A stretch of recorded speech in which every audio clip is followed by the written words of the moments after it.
Hello guys and welcome back to the channel. How to download movies on Amazon Prime Video.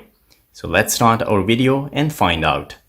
The first thing you need to do is to open your Amazon Video application. You can either do it on your mobile. I'm using an iPad, so I will do it here. The method is the same. The next thing you need to do is to search for the movie that you want to download. So I will just do this one for the sake of the video. You tap on here. And here is the download option. You need to tap on download. So this window will pop up. They say additional audio language. If you want to download it in an additional audio language, you can select from the list here and then tap on start download. And you can set it as a default as well. So I will just tap on start download.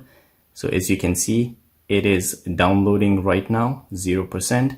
If you want to see the status of the downloads, you just tap on downloads, and here, as you can see, the movie will be downloaded here. Once it is done, you will get a notification.